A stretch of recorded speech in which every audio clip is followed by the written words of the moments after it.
Hello everyone, welcome back. मैं हूं राघवेंद्र, आपका mentor for the social studies of CBSE board. Welcome to CBSE connect. आज हम लोग rise of nationalism in Europe का सेकंड पार्ट देख रहे हैं, जिसमें हम देखेंगे कि कैसे रोमांटिसिज्म ने एक इंपॉर्टेंट रोल प्ले किया है किसी भी नेशनलिज्म को स्ट्रॉन्ग करने में। ठीक है, वो चाहे भाई देखिए, वो चाहे यूरोप की बात हो, चाहे वो इंडिया की बात हो, या वर्ल्ड की किसी भी कंट्री की बात हो, ये एक अलग से एक रोल प्ले करता है। कैसे? रोमांटिसिज्म का मतलब क्या है? रोमांटिसिज्म का मतलब है कि हम क्या करें, खाली वॉर या लोगों को क्या कहते हैं, लोग लड़ाई करवा के, या आप सोचो कि क्या कहते हैं उनको, क्या कहते हैं, कहीं से टेरिटोरियल एक्सपेंशन करवा के लोगों के अंदर देशभक्ति नहीं जगा सकते। सिंपल चीज क्या है, उसके थ्रू भी आएगा, बट ये रोमांटिसिज्म भी बहुत इंपॉर्टेंट रोल प्ले करेगा। इसमें आप देखोगे कि लोगों को सॉन्ग्स के थ्रू, फोक डांसेस के थ्रू, फोक आर्ट के थ्रू और पोएम्स के थ्रू आप देख रहे हो, फिर आप सॉन्ग्स के थ्रू देख रहे हो, और इन सब चीजों के थ्रू आप देख रहे हो, कल्चर, आर्ट, पोएट्री, इन सब के थ्रू आप लोगों के अंदर नेशनलिज्म जगाओगे। इसी प्रोसेस को क्या बोलते हैं? रोमांटिसिज्म बोलते हैं। बस सिंपल चीज ये। तो आज हम लोग क्या करेंगे, बिना देरी के शुरू करते हैं, रोमांटिसिज्म एंड नेशनल फीलिंग। अब देखिए, कल्चर जो होगा इन द फॉर्म ऑफ, चाहे वो आर्ट हो, पोइट्री हो, म्यूजिक हो, आप देखते हो ना कि भाई एकदम से आप कभी भी कोई देशभक्ति गाना सुन लो या नेशनल एंथम ही सुन लो, आपके ये गूज़बम्स हो जाता है। सिंपल चीज क्या है, ये एक तरीके का आपके अंदर नेशनलिज्म को जगाता है, राइट? तो यही है क्या रोल प्ले करना है रोमांटिसिज्म का आपके अंदर नेशनलिज्म को जगाने का।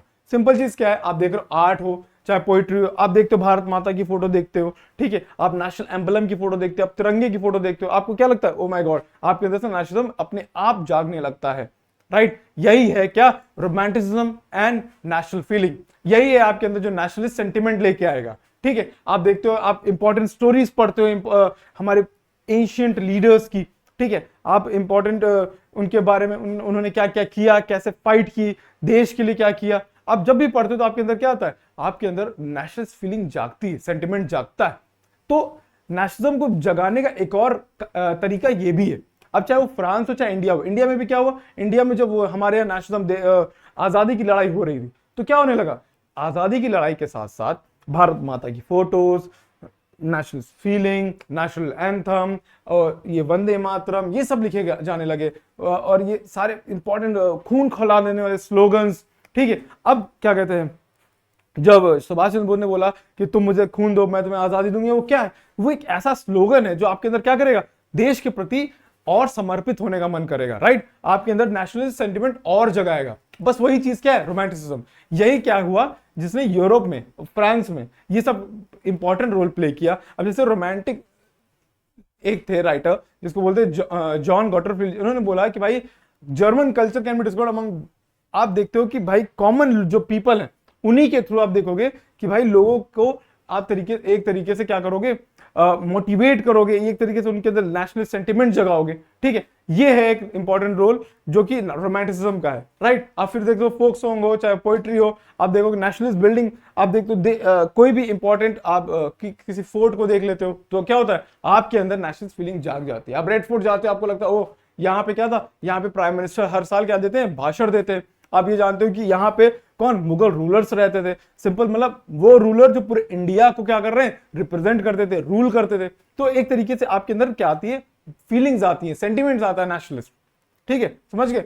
फिर वर्नाकुलर लैंग्वेजेस, वर्नाकुलर लैंग्वेजेस का मतलब क्या होता है, जो लोकल लैंग्वेजेस है उन सबका इस्तेमाल किया जाता है। अब जैसे इंडिया में आपको पता, कई स्टेट्स में कई टाइप की और thousands of varieties of languages बोली जाती हैं। सिंपल चीज, आप सोचो अगर हम ओडिशा के किसी गांव में नेशनल फीलिंग जगाना होगा तो वहां पे कौन सी लैंग्वेज का इस्तेमाल करो, जो वहां की लोकल लैंग्वेज होगी, राइट? उसी को वर्नाकुलर लैंग्वेज बोलते हैं। तो इस चीज को जगाने के लिए क्या होता है, वर्नाकुलर लैंग्वेजेस का इस्तेमाल किया जाता है। सिंपल चीज क्या है, रोमांटिसिज्म में वर्नाकुलर लैंग्वेजेस का बहुत इंपॉर्टेंट रोल प्ले होता है। ठीक है, चलिए फिर हम देखते हैं इकोनॉमिक हार्डशिप इन यूरोप। अब यूरोप में इकोनॉमिक हार्डशिप क्यों आती है? अब देखिए, हमको पता है कि एक तरीके से यूरोप में इंडस्ट्रियल रेवोल्यूशन आता है। इंडस्ट्रियल रेवोल्यूशन आने के बाद क्या होता है कि यूरोप की पॉपुलेशन जो होती है एक तरीके से बहुत तेजी से बढ़ने लगती है, ठीक? पॉपुलेशन बहुत तेजी से ग्रो होती है, आप देखते हो इंक्रीज इन पॉपुलेशन होता है, अनएम्प्लॉयमेंट बढ़ जाता है, ठीक है, और क्रॉप फेलियर्स होते हैं। इसी की वजह से क्या होता है, आप देखते हो इकोनॉमिक हार्डशिप आ जाती है कहाँ, यूरोप में। प्लस आप देखते हो जो रूरल एरिया से जो लोग थे वो क्या होते हैं, माइग्रेट होके कहाँ आते हैं, शहरों में आते हैं इन सर्च ऑफ जॉब्स, और वहां पे स्लम्स में वो क्या कहते हैं, रहने लगते हैं।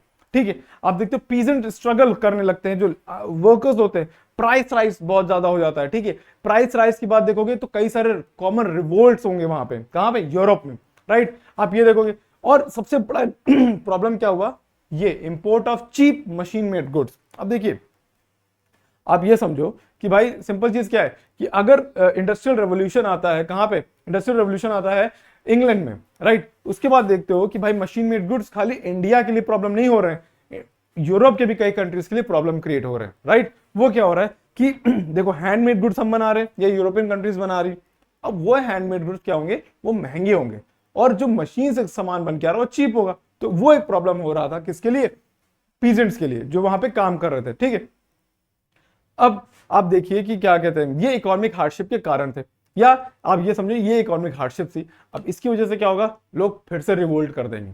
लोग रिवोल्ट क्यों करेंगे, उनका यही रीजन था लोगों का रिवोल्ट करने का, कि भाई ये सब चीजों को क्या करना चाहिए, सही करना चाहिए। तो पहला रिवोल्ट कहां होता है, आप देखते हैं रिवोल्ट पहला होता है पेरिस में।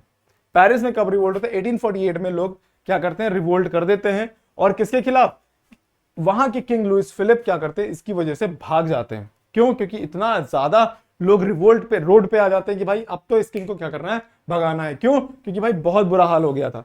अब क्योंकि इतना अनएम्प्लॉयमेंट था, फूड शॉर्टेज हो गया था, तो किंग को भागना था ही, क्योंकि लोग क्या कर रहे थे, अब वो किंग को देख ही नहीं सकते थे कि भाई आप वहां पे बैठे हो, आप बढ़िया राजा बने बैठे हो, हमारे साथ तो बहुत बुरा हो रहा है। ठीक है, अब वो भाग गए।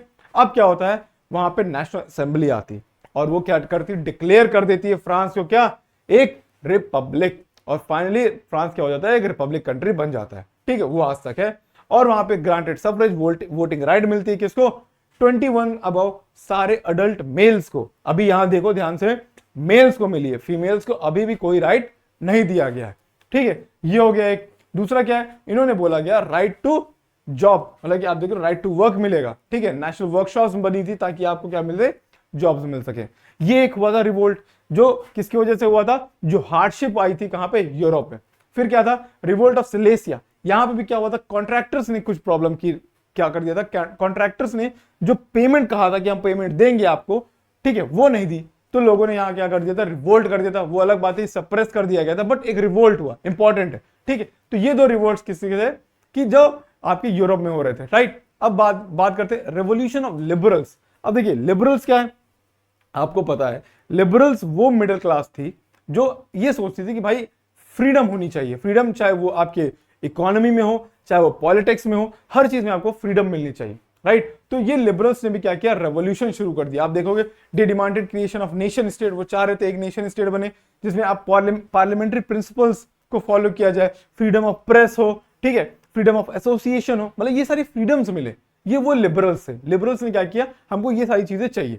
ठीक, आप ये देखो, फिर आप देखते हो क्या कि ये आप ओके, ठीक है, यही चीज थी कहां पे, ये सारी चीजें थी जो लिबरल्स कर रहे थे, ये रेवोल्यूशन था एक तरीके से, राइट। अब आप देखो फ्रैंकफर्ट पार्लियामेंट कहां पे, ये जर्मनी की बात।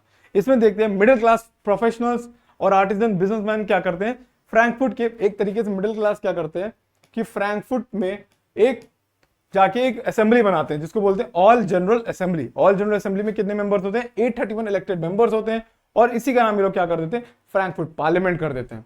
ठीक है, और ये यहाँ पे क्या बनाते हैं, एक कॉन्स्टिट्यूशन बनाते हैं, किसके खिलाफ, एक तरीके से मोनार्की।